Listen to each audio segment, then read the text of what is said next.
Before I get into this, I got to give a shout out and a thank you to Dynovox for supplying the headers for the OBS GMC build. Really good bunch of guys. I really like their products. And if you guys are interested in a set, there'll be a link below. And if you enter in the code ATP, Dynovox has upped the discount. And they're going to offer you a 15% discount if you guys want a set of headers. So thanks for watching. Thanks for supporting us, Dynovox. Let's get into it.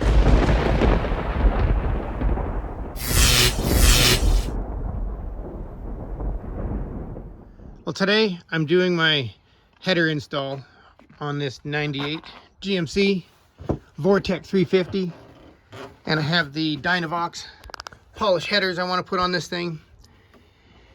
And I didn't realize there's a little more than I was planning on having to deal with. I have all the header bolts, came out nicely, not a single one was an issue, thankfully. Got all the plug wires off, but at the back of the manifold, right there, you have your EGR pipe, and it runs all the way up through here and into there. And apparently that end is a 1-inch, and you have no room to get it off, and it's completely rusted. And this end is 22 mil. And from what I've seen on videos, you got to remove the coolant hose, which means you got to drain coolant. You got to remove this filler pipe, and I can't remember what that little line is that goes in your valve cover, but it makes your life easier to get the pipe out.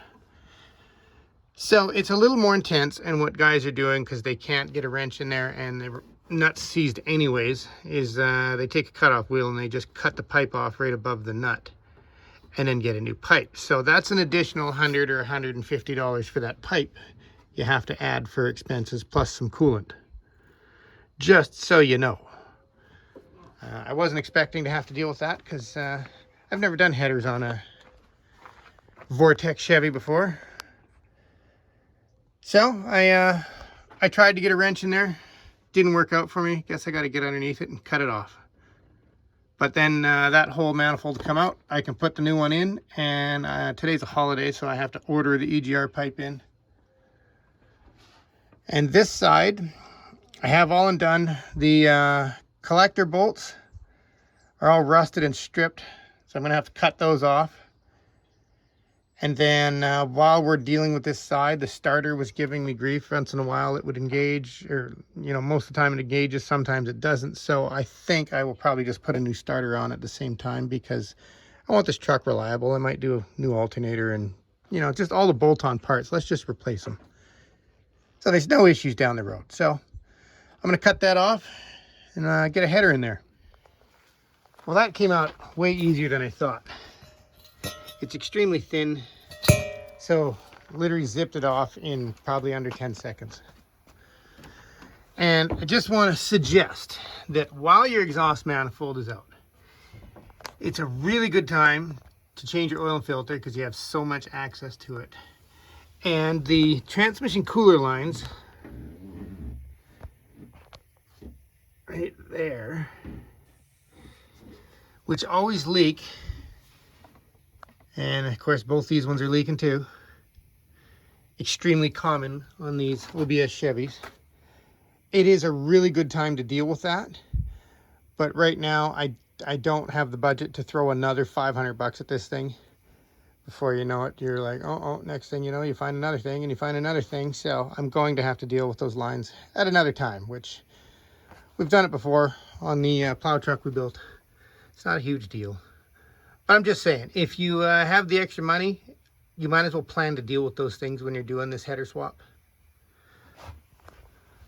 All right, ready to put a new header in. And I'm expecting to have a little grief when I put the new EGR line on, just because you don't have a lot of room, but apparently they don't have to be very tight.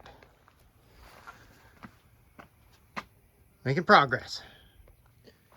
One thing I just noticed is the direction that your EGR tube comes in on the factory manifolds from the top, and it'll be on the side on the Dynovox headers. So I'm not sure how well that's going to go for me, considering the EGR tube is a solid piece. But I guess we'll see when I get it in my hands.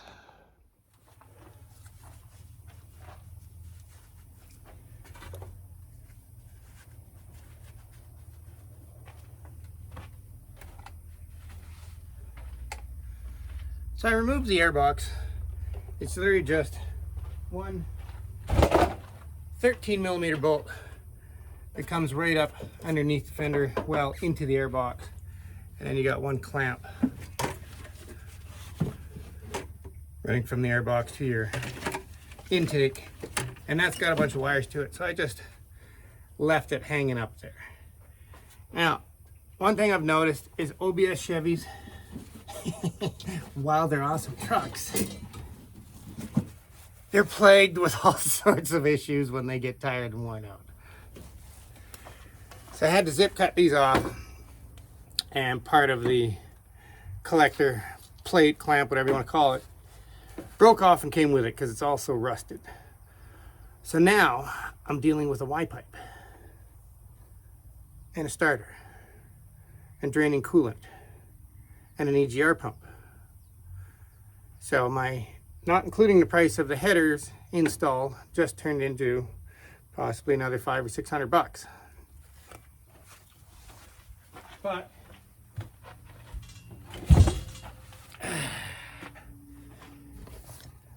the plan with this truck anyways was to clean it up, make it a really nice truck. But I just like you guys to know what kind of problems I come across, because I'm just a normal guy. I'm not a licensed mechanic. I'm not anything. I'm just a guy who likes playing with trucks. And I like installing new parts, usually, when it goes well. But now at least I can bolt the headers on. I think I would like all new parts here. I did break a spark plug on this side when I was taking it off. But we might as well change the oil and filter, do all new plugs and wires and a starter, and get the headers on, and we'll deal with the Y-pipe after. So I'm going to start with the driver's side header. What I'm hoping is I can find an EGR pipe that maybe has a flex end or something like that. I haven't looked at all, see if that exists, but I'm assuming since this comes in the side, if they made such a thing, that would actually make life way easier doing your EGR pipe the way they've designed it this way. Because the way it is the other way, you can't get a wrench back and forth between the headers and the brake booster. But if it was up and down like that, would be ideal. So I'm going to install this side. We have all new gaskets with the headers. We have all new bolts, which is wonderful. And then I'll throw the other side in. I have the driver's side on, and they fit beautifully. And yes, I cut myself already. One thing to note is you have a little bracket for your spark plugs, and it's just one 10mm bolt, little tiny one, that big. Take that bolt out, you can move that out of the way. That way you just have more room to play with. You're not scratching the headers. And this side has two. It has one at the back, and then this one here that also holds the dipstick. So if you just undo that, and I'll probably undo this little clip just to get those two plug wires out of the way, then they'll go in nice. And by the looks of it, you have a lot of clearance for the spark plugs as well. So that'll be nice for changing the plugs. So now I'm going to throw this side on. Well, I stand corrected. Front two plugs you have easy access to. The rear two, the pipes are right directly in the way to do this one and this one. So I'm not going to bolt that up until I go get new plugs. Wasn't expecting that, but it is what it is. I have almost everything put back together. Headers are on. I didn't do new plugs, cap and rotor yet because my parts store wanted $125 for a cap and rotor. So I'm going to shop around for new plug wires and cap and rotor. I know I can get them priced better elsewhere. The dipstick does not actually want to go straight into the hole. That inside pipe there is inward just a bit, so I am going to get a flexible dipstick for this, and I'm probably going to get nice shiny valve covers and a cold air intake anyway. But I did have to remove the headers both sides.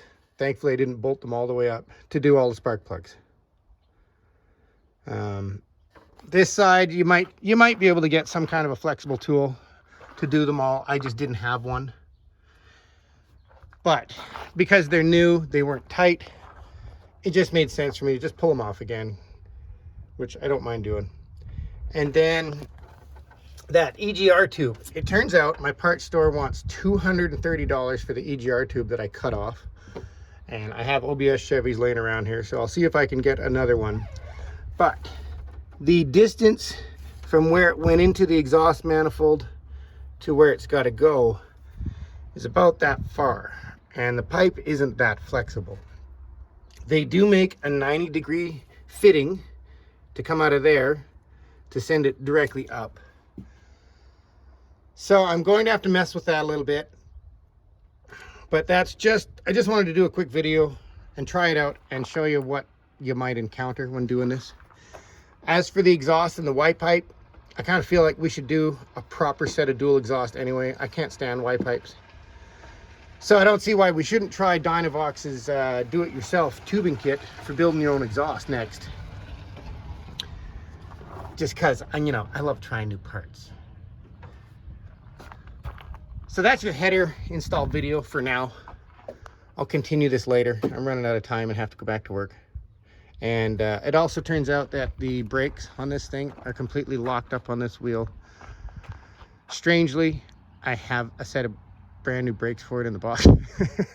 Because, you know, I hoard Chevy parts. And we got to do a fuel pump and on and on and on. But this is a project and I really like this truck. So I'm just going to keep throwing parts at it and plugging away and having fun with it. As you can see, I've started cleaning it up and just, I like to clean things and start detailing. Once I can get it up near the hose, then I can wash all into the hood properly.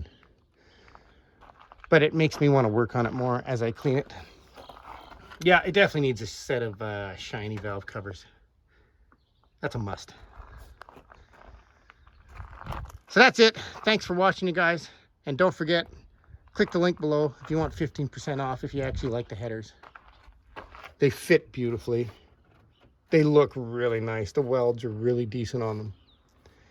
And the company had them to me from the US. I think it was maybe 3 days it took. So far, these guys got a thumbs up, and I can't wait to try their exhaust tubing kit.